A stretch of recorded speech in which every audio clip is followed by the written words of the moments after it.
This is First GenXers.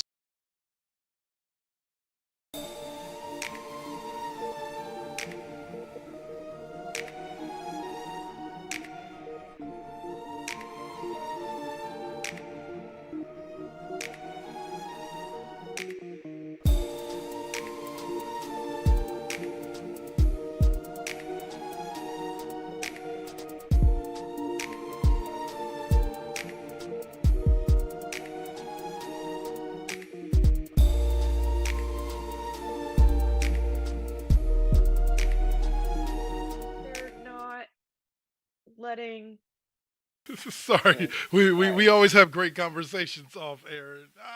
All right. So, welcome y'all to this week's edition of the I classroom. got so wrapped up I didn't even realize we weren't on air yet. uh, Welcome to First Year Nexus presents the classroom with, of course, the lovely Miss OMalley. We were, as always, having some amazing sports conversations, just kind of talking up what we're going to be talking about today. So we're Yeah, gonna I'm all talked out. Sorry. Yeah, she's done.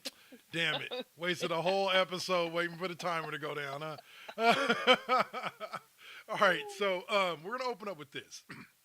Again, I said the same thing when we opened up Cheap Pop. If you have not been living under a rock, you have seen the viral video of LeBron James confronting Stephen A. Smith about talking about his son. Stephen A. has addressed this on First Take. Uh, LeBron, I don't think LeBron has addressed it on social media or otherwise since the incident. I've seen a No, lot of probably because he mixed. knew he was fucking out of pocket for what he did. I've seen a lot of mixed reviews. Some people that are just like, "Oh fuck, Bron! Like, what do you think he's doing?" Other people that are like, "No, Bron, he's a dad." Da, da, da, da. Okay, I Everybody's missing the point. yes, Everybody's entirely missing the point, especially the point that Stephen A was making exactly. and what he was saying and what he wasn't saying Oh, and bro. who he was talking about and who he wasn't talking about. It's all been about LeBron. It's Mm-hmm. always all been about LeBron. He hasn't been talking shit about Bronny. He Nope. could have been raking him across the coals, but he wasn't. He's basically saying what's happening now is LeBron's fault. What Exactly. did you expect? Yep. And all of that. And I still believe, and we know, I can't stand Stephen A. I can't stand him. I think he's quite frequently, I think he's going to have an aneurysm on First Take because the man must have really high blood pressure. He's always seems angry and like he's yelling. He talks in all caps at all times. Like, and Yeah. so we know I don't like him. Yeah. I am definitely, although my hate for LeBron may win out in this, A little bit. Just a but little bit. but Stephen A was right on point and is a lot of what I've been saying, what a lot of us have been saying all along. Bro, you did your son a disservice. Mm-hmm. And all of this was about you. It wasn't about him. Him. Because if it was about him, you would have encouraged him to stay in school at least another year. Yep. You would have encouraged him to play in the G League before moving up. You would have encouraged him to do anything but what you encouraged him to do. You made it entirely about you, and that's what Stephen A. Smith is actually saying. And here's the thing with me when it comes to this situation. I'm a father. So I understand the natural instinct to want to protect your child. But how can you have an how can you to an extent it's a hypocrite within inside yourself because you have this instinct to want to protect your child, but you're the one and you're part of the you're a Threw big him to the part of the reason wolves. why he's here. And I'm not even talking about whether or not Bronny deserves to be an NBA player. I'm talking about all the shit that was said by you and multiple other people about Bronny leading up to this. The boy averaged like 3 points a game at USC. I've made this point a billion times. He didn't If even his play a name, full season. yes, if his name is not, if his last name is not James, everybody in his life would have been telling him to play another couple of years at USC because he has talent. The kid has talent, but if his last name was not James, he'd have been told to stay at the college level and play for another couple of years. But instead, he not only now I'll get to the level that's irritating me with these people online about, oh dude, you got to understand, ain't nobody talking about no other 55th pick in the draft like this. Y'all ain't talking about this guy's only averaging 2 points a game. Whoa. Maybe that's because for 6 months before the draft, we didn't have to hear about that guy as the next greatest thing, and he's going to be just like his daddy. Look, the bottom line is really let's compare Bronny James to some others of his ilk, meaning other players who had NBA fathers who were stars or superstars in the league. You look at Tim Hardaway Jr. We didn't hear no fanfare about Tim Hardaway Jr. He wasn't supposed to be the next big thing. He came into the league in the first round though. People forget that Tim Hardaway Jr. was like the 12th pick in the draft. Like Steph Curry was the number 8 pick in the draft. You know what I'm saying? Like a lot of these guys were at levels. They got grief too, and they got comparisons to their father, etc. So on and so. They got all the shit that Bronny is getting, but they were first round picks, and to an extent, sometimes high first round picks. Bronny is I'll be honest with you, yes. I don't have a son, and my daughter's not playing in the WNBA. Matter of fact, my daughter doesn't like a basketball. If you threw one at her, she'd probably run from it. I love her to death, but that's just the truth. Okay, but if my daughter was that good, but they told her that she was going to be drafted in the second round as her father, I would look at her and go, no, stick around. You have talent. Stick around. Play in college for a couple of years, compete. You with a good team, can maybe compete for a national title, and then in a couple of years when you refined your skills, then go to the pro level, and then look to be in a pro. So maybe you can be a first round draft pick. And if after 3 years she's still a second round draft pick, well shit, just take your opportunity while you can. Let's not worry about the first round and go get in. But the kid played 1 year. You know? Not even. He didn't even play a full year. And then I also came at it from this perspective. I said, you want to say no other 55th pick has been talked about like this or been criticized or put under a microscope like this. No other 55th pick had their agent call every other team and say, do not draft me because I will not play for you. Which is what was not Rob Pelinka, but Rich Paul. Rich Paul did. It's on record. There's multiple articles out there about how Paul called every other team in the NBA and told them not to draft Bronny James. Why? So the Lakers could use a second round pick and didn't have to use their first round pick with the possibility of somebody else drafting Bronny. The pick that they just completely botched in a freaking botched trade, like that on top of everything. And so now you're gonna.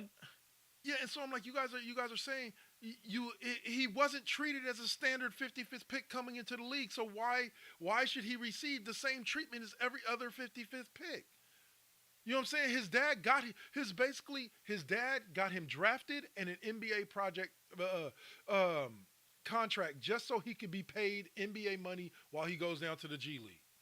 That's what all of this is about. I can guarantee you that's what it's about. Because it couldn't have been that his dad genuinely thought after that season at USC that this kid could play in the league and could contribute to the team that he was playing on. There's no way LeBron thought that. This had to be about getting Bronny a paycheck while he goes and learns how to play in the G League. Because that's where he's going to spend most of this season. You know what I'm saying? So at the end of the day. So basically, I'm not going to sit here and say he took a roster spot from a kid that deserves it. It was the 55th pick in the second round. Like that pick, regardless of whether or not it was him, would have probably ended up in the G League anyway or on a two-way contract. So it is what it is. Because of Bron's influence, he got a real NBA contract instead of a two-way contract, which is, don't get me wrong, there are other players that have gotten good contracts out of that. Like Ty Jackson Davis is a 57th pick, and he got a contract similar to what Bronny got, a 4-year, like 7-point-something million. So it's not unheard of for people to get that money, but I think that's the only reason why. Because I think if he goes undrafted, he's probably looking at a two-way contract. And if he does get drafted, he's probably still drafted in the second round, and is probably still looking at a two-way contract. So this way, he gets a fully vested contract Bronny gets paid, and he gets to go down to the G League and learn how to play basketball for the next year, year and a half, because he ain't I contributing anything for the I next couple of I years. honestly think that it had more to do with LeBron's ego and his what he's always worked for his legacy, Yeah, what he wanted his legacy to be. And part of that included playing in the NBA with his son. yeah, 100%. And so he was at a place where he was able to make that happen, however he made it happen, Yep. you know. And well, Here we now sit. he's hurt and sitting out, and they lost to the Celtics last night. And they're 17 and 18 now with the Celtics in championships. And Jeannie Buss, this is all your fault. Well, I'll say this. At least we can stop You talking th- about the do Lakers you and the get the Warriors. point? I'm hearing this a Yes. lot lately. Like, yeah, Oh, I'll say. which, and I mean, it's true. Because every day on First Take, it's been the Lakers and the Warriors, the Lakers and the Warriors. Barring what Luka does, we're probably going to stop hearing about the Lakers for the next couple of weeks. Thank God. Yes. But Although I Luka, don't really think that's coincidental that he's gonna miss 2 games apiece against some pretty key teams. It to me feels really, like he's saving up for the playoff run or something yeah. like that. Yeah. And like They're in the 3 seed right now, I which means they would get us in the I first round. also feel like he we know how he gets when things aren't going his way. Yeah. Yeah. And there's been more than once where an injury has been exaggerated for him to end his night when he was just done. Well, let me ask you this. Here's what's funny. Do you think all of this could have anything to do with embarrassment from some of the backlash, even though there wasn't a lot, some of the backlash from the Stephen A. Smith incident? Because there's been a lot of other media heads that are like, LeBron, you were wrong. Absolutely. Well, he's notoriously an asshole to the media in general. Yeah. Well, this is his way of hiding from it, is what I'm saying. Right, It's like but no, he's hiding from the backlash. I agree. I feel like this is more calculated than just an injury. Yeah. And I also think that last night was a not a good night for him. Yeah. And it was against the Celtics. And that is likely who the championship is going through on the East Side right now. Unless Cleveland surprises everybody. And let's just add to it, right? And I like Cleveland. I just think that the Celtics have the experience. Yeah. Yeah. But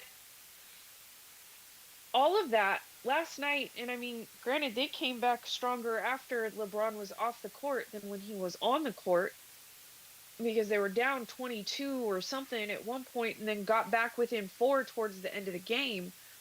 But none of this is a good look. Yeah. Like, at some point, fans are gonna start to be like, nah, like.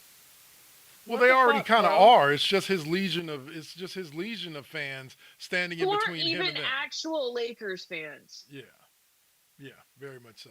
So, and all right. Jeannie Buss has some disgusting schoolgirl crush on him. It's disgusting. We'll bring it back to the Lakers and LeBron right before we close for But right now, we're going to move up a little north of L.A.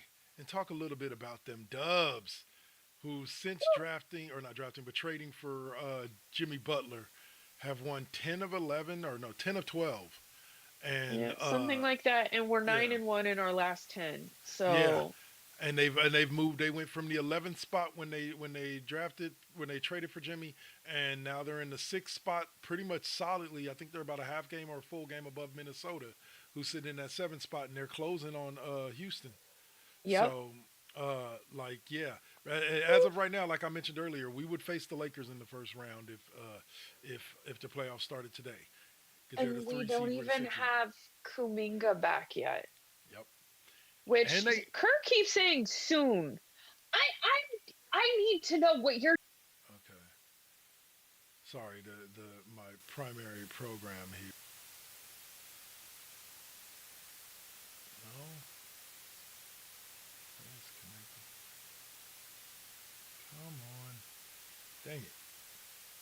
All right, so I'm gonna cut it. We're gonna run commercial break, and then we're gonna come right back because my thing is just all failing across the board.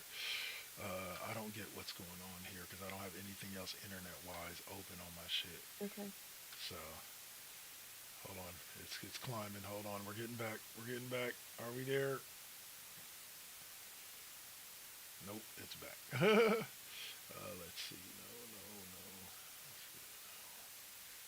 There we go. There we go. No, no. Let's close that. No. What is this? No. Okay, we're back up. Yeah, we're sort of back. Yeah, we're back up. It's descending. Okay. Well, hopefully y'all can still see us and everything. I'm waiting for the dropped frames to go down because right now we're at 45%. But all right, so let me flip over to the commercial block, and then that way when it gets back up, it'll be through the commercial block and we can just come back.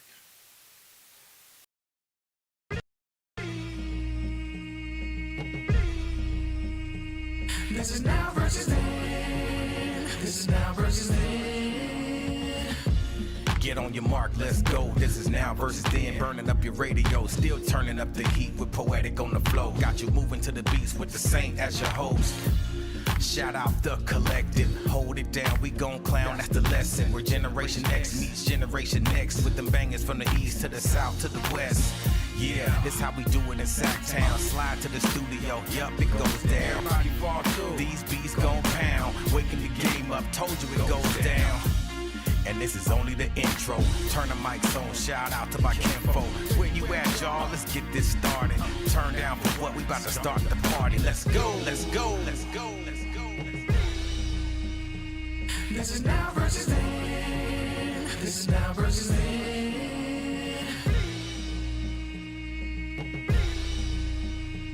This is now versus then. This is now versus then.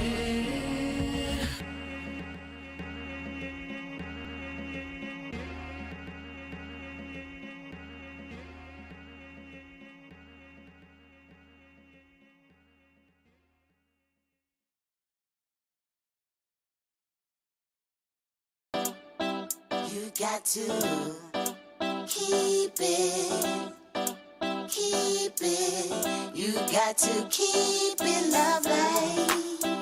You got to keep it, keep it. You got to keep it lovely. Success comes right after the struggle. I ain't even giving up on whatever I wanted. The tragedies I've seen, I can't even stomach. Most of y'all weak as shit and would've started running. Every time I make it back to the crib, I'm thankful the Most High let me see all of it. Grateful I'm lovely, and I've been real with this. Please don't judge me, I'ma stay on my shit. I'ma keep a grind mode button, push it, make it do something. No balls for me, cause I'm a loose cannon. I get to choose, camera, switch it up, look up a new banner. Keep smoking on that banner.